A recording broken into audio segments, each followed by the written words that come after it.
fight. That's kind of an odd attitude, right? Why that way? It was kind of my game plan too. I know I was fighting Keith. He's a real experienced guy, and if I would have went in there throwing the combos, 1, 2s, and 3s, and stand in front of him trying to box him like regular guys do, he's used to seeing that stuff, and I would have fell into his game. And he would have got me down.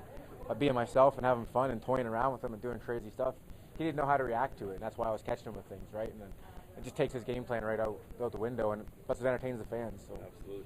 But you did get the win under your belt. How does it feel? Does this feel differently than it did last time? I mean, I imagine that first time you really want to get a win. You really want to prove you belong. How does it feel different this time? I feel a little bit more comfortable being here. I was happy as could be last time. I wasn't nervous at all, but I just feel like a little more comfortable with the whole atmosphere of the UFC and the interviews and everything else. I'm a little more relaxed that way. As before, I was like, what do I do? Where do I go? Who am I supposed to talk to? Who's that? Now I can kind of just chill out a little bit and think about my fight. And I'm just excited to be in there. Like I always said, I'm just happy to be in the UFC and happy to put on good shows. And I don't really care about the outcome. I just go in there and try and fight. So. Interesting. So you value entertainment over wins and losses? Yeah, a lot of people keep asking me, what's your goal? Do you want to be the UFC champion? I'm like, there's a whole bunch of guys arguing over that belt right now. Let them argue, and I'll go there and entertain the fans right now.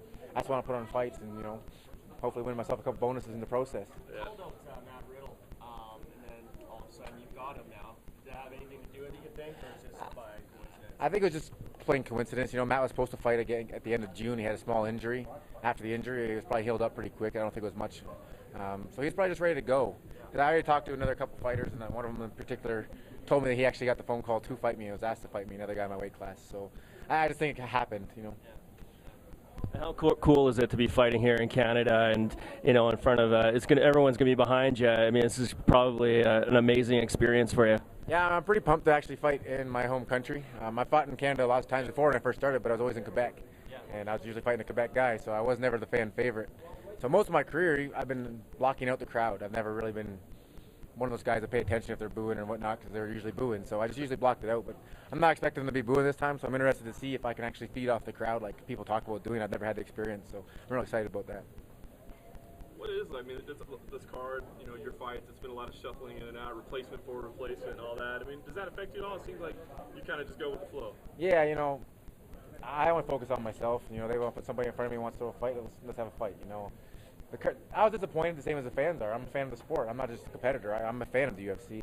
And I've looked up to guys like, Shogun, Nogueira, and these guys, and I was excited to be on the same card as they were. And, losing them is a little disappointing, but at the same time, I'm on the main card. I was on Facebook prelim now, and I'm main card of my second fight in the UFC.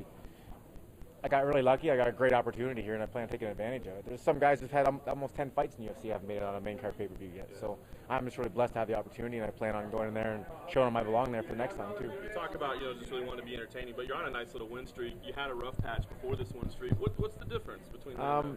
A lot of it was injuries, really. I shouldn't have been fighting and fighting for the wrong reasons. I was injured, and I should have pulled out of fights, but I started fighting for money. I've never pulled out of a fight for an injury. Usually it's because I need money.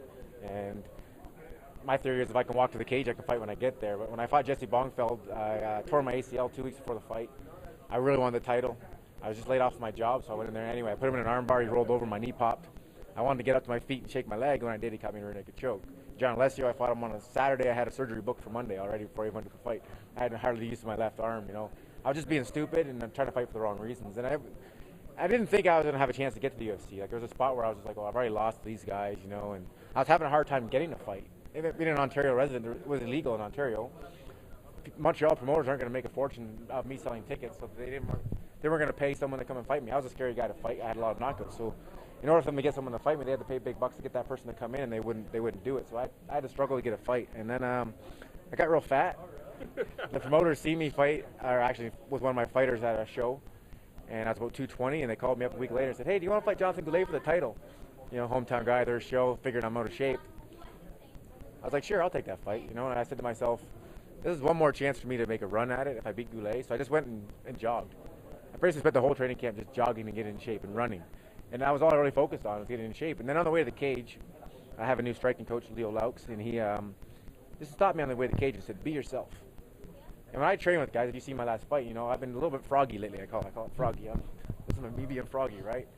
And I was like, myself, no one's ever said that. Usually you guys are barking instructions, do this, do that, and it didn't feel comfortable for me. When I spar, I'm froggy and I play around with people, and it works. So when I fought, I was a little more relaxed, and I was just listening to myself instead of somebody else, and I ended up knocking him out. In my next fight, I listened to myself, I spinning back kicked the guy.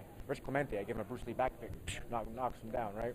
I've been having fun, and that's I think made the biggest differences. And plus now in the UFC, I'm not nervous anymore too, so I can even have more fun. So. Sam Stout was able to get a win for you guys, for Team Tompkins there. Did that lift the spirits a little bit in the gym, or have you guys always been fairly positive through sort of some, rough times? Oh, we've always been positive. We're a close group of guys. We're always got each other's backs. We knew we all had the talent to win. It was just those guys are a little different to me because Sean really mentored Mark, Sam, and Chris right from the get-go. They never trained with anybody else but him. They never been cornered by anybody else but him. And I was more self-taught when I joined the team, and I already had my own weird ways of doing things that Sean might not have agreed with most of the time. But and then the same thing is I've had a lot of experience without Sean because those guys are fighting in big shows and they could afford to go to Vegas for training camps where I couldn't afford to leave my family and not work. So I had to stay and kind of train myself with different people. So for the last 2 years or so, Sean hasn't been with me. So it was really easy for me to, after he had passed, to still go on and compete normally because I was already used to it. Where those guys are starting over fresh. And it's hard, if you have a coach in your corner who doesn't know you, he can't really coach you. It's like talking a different language. Like all coaches talk, different combos are called different things, and you have different ways of communicating. If you don't know a guy, what do you know if he's good at it or not? So.